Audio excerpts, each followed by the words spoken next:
Hi guys, welcome back to Cheney's TCG store. I apologize for being gone for a few days. I was out of town traveling, but I'm back, and today I have another market watch for you. I have not been paying attention to YouTube, not to waste too much time here, but so I don't know what's already been covered by other people. I have noticed a few things as I was looking through TCG Player as far as like price increases or price falls. So that's what I'm going to be covering. But if I just kind of sound like a broken record repeating what other people are saying, it's because I literally have no idea. But I am going to get back on YouTube and try to see if I can figure out what's going on currently, because I definitely need to get back up to date. But moving on, first is Ozza, the Earth Charmer, immovable Starlight Rare from Ignition Assault. This is a card I talked about fairly recently when it was 150 bucks. And then I think again when it was 250, but I just thought for 150, this card was an absolute steal because every other Charmer is over $300. Or at the time, I think the second cheapest one was maybe Hida at like 285, 300. But then like the higher end ones are up towards 600 to 1,000. And then what I was saying along with that is if you are a Charmer Starlight Rare collector, you're not going to stop at the top end. You're going to want to have the entire set. Meaning those collectors that are buying the $1,000, like win. They also need Ozza, so it just makes sense for this card to also move up in price. The market price says 243, but lowest listing right now is 400 before it goes to 450 here, bottoming out at 600. It might have, a little bit of a cool off period back down to 350, but maybe not, to be honest. I guess, you'll have people listing up that maybe bought them for 150 that just want to make a quick buck around 350, maybe 300 if you're lucky. But this will probably stay up in price, as far as the next year or so, and, beyond that as well. Unfortunately, if you wanted this card, it's probably too late at this price point. I mean, I really hope you got them at 150. I personally didn't buy it. Because I don't buy everything that I think is a good buy, because then I would have thousands and thousands and thousands of dollars of cards, which I do kind of have a fair bit of cards already. But congratulations if you bought this card. I know maybe Taylor, did you buy this card? I think you said you bought Hida, but I'm not sure if you bought this one as well. But anybody that bought this card, when I mentioned at 150, you did great. Next is Exo Sister Magnifica. From Dimension Force, the Starlight Rare. This is also a card I talked about getting when it had jumped down to like the 144, 145 mark, because this card's really insane. And Exo Sisters actually have a good chance of doing well when the rest of their support comes out, or even further down the line, maybe a year or two later once they get more and more support. But it's a solid deck, performing really well in the OCG. Right now, lowest is 243, and then we bottom out here towards 300 and then to 400.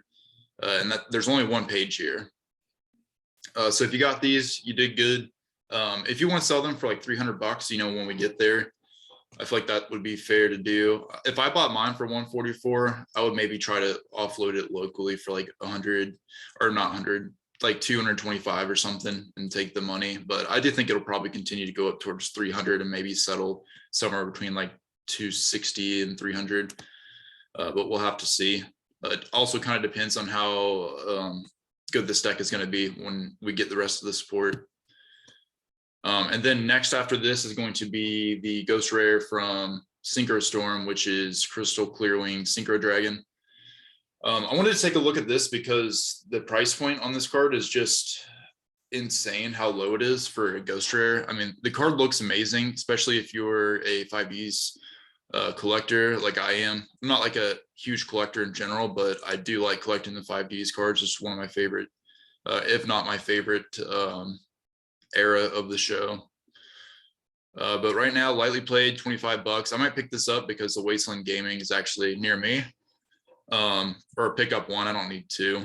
So if you want the other one, you live near here, go for it. But lightly played's in that 25 range, and then near mint's 26.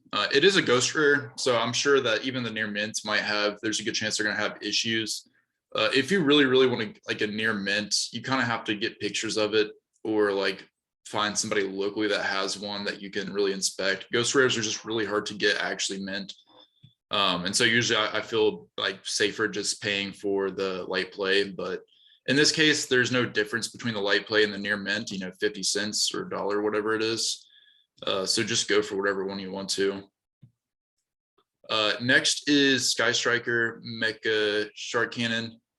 So I was looking at this. Actually, I sold my commons because I had them listed a while ago for like $3. And then I was like, why are they spending $3 on the commons? That must mean the secret rares are bought out to like 10, $15 or something. But when I came and looked, I noticed that the secret rare first editions are $4, while the first edition near mint commons are $3.50. I mean, this makes no sense to me whatsoever. If you're buying this card, just get the secret rare.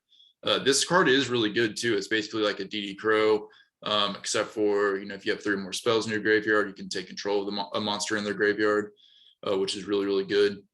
But yeah, don't buy the commons, guys. If you have the commons, like, sell every single one of them. And if you're playing the deck and you're playing commons, sell the commons, just buy the secret rares. Or usually what I do when I'm doing that is I'll just go ahead and order the secret rares, and then when I get them, then list your commons. But there's no reason the commons should be that high. I picked up those commons like for, I think it was like a throw in on a trade. I got like 4 or 5 of them for basically nothing. Next, I wanted to cover Joker's Night because recently, in the past couple of months, this card had been spiking up, which makes sense. This card's ridiculous, but it's kind of cooled off a little bit. As you can see, MCole has 2 lightly played first editions for $22. If you have bought from him before, I don't think I have, and you trust him, I would go for that because that's just a really good deal considering it goes up to 30 basically for the next cheapest light play. And then the near mints are going to be 32 to 33 here. I still think that this is a good price to get them. Hopefully you got the near mints when they were 23 or 24 when I mentioned them, but still pretty cheap. This card just has a lot of potential going down the line. Yes, you have to play 1 or 2 bricks in your deck, but it's just a free level 5 extender every single turn. Unless you're making like an Xyz monster, of course, if this is attached to it, you can't recycle it until it hits the graveyard. But if you're linking or you're going to be using that effect anyways, the turn that you bring this out, then yeah, you're going to recycle it back for free and get to use that every turn. I just have a lot of faith that this will be used at some point in something, hopefully. But actually, let's take a look at the, I don't think that's going to work. Let's just look at the ultra rares. Joker's Night. Yeah, I wasn't going to look at this, but I'm kind of curious to see if they're like a couple of bucks. I do have a play set of the ultra rares as well. Let's see. TCG players being real slow right now. 650. That's actually higher than I remembered it being. Yeah, I think when I bought, I guess they're not up a bunch. I think I paid like $5 or $6, but for some reason I was thinking these were down towards like $4. These aren't bad to have either. I mean, who knows when we're going to get a reprint of this card. I mean, there's not too many value cards in King's Court. As far as like ultra rares, you do have your F-Zero, but other than that, there's really no other ultra rares that are worth a ton of money, I don't think, at least. Oh wait, I'm wrong. Lightning Storm is in there. But regardless, yeah, who knows when we're gonna get a reprint of this. I guess they could put it like in the mega tins, but you never know. It's trying to gauge like when they're gonna reprint ultra rares from these collector rare sets. It's just really, really hard. Okay, next is Swap Frog, because I wanted to talk a little bit about the contest that we got going. It will be coming to an end the 14th of July, which is going to be coming up pretty quick here. And I've noticed a lot of cards that people have chosen are down. I think originally, like when we first started the event, that's when the market was kind of going crazy. So a lot of people were, seeing some value there, or, some percent of return. But now everything is just kind of fallen out. Swap Frog was my pick, and it's now up to $5.50, which is great because I think it was like $2.80 or $3 whenever I picked it.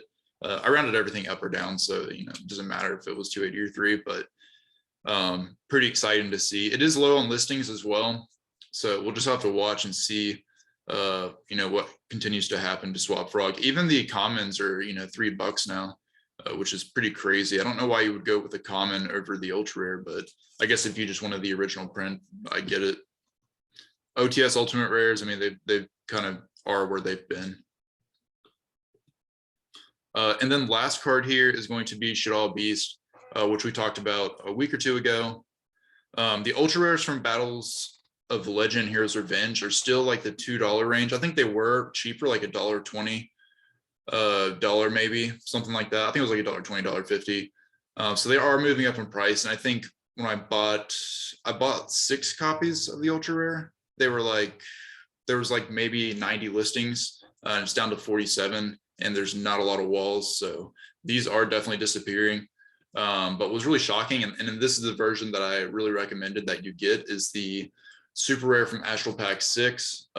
Right now, the lowest near mint unlimited is 1850 with shipping, which is crazy. So if you bought these, you know, a week or two ago, that was a pretty quick turnaround. You made some decent money. Theoretically, you know, you're not always going to sell it for the lowest listing. But let's say, you know, you bought them, they're $2.78. I think when I mentioned them, $2.78, $3, somewhere in that range. If you bought them for $3 and you want to go ahead and offload them, you know, just come list them on here for like 10, 12 bucks, and you'll probably get some sales. So let's see what the latest sales are. So light play is going for $7, $8 here. And near mint for 12 here, at, you know, 3 copies. So there is some demand at that higher price range.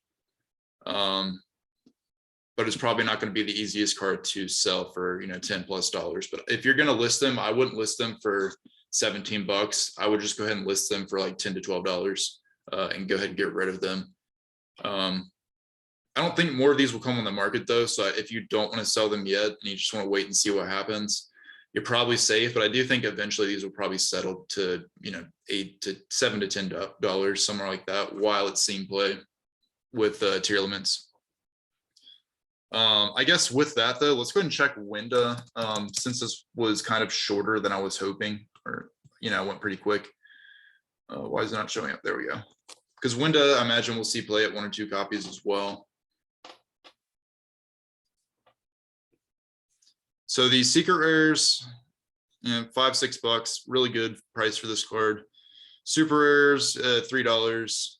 So it's down, because you remember when I did the market watch, I guess it was a couple of months ago now, or maybe like a month ago, with the white Mexican, and we talked about Winda. I think it was the first video we did together, and I think Winda, for the super rare from the structure deck, they were like $9. The secret rares were like $10, $12. And I think this was right after the structure deck came out for Albaz, and people were trying to make this work.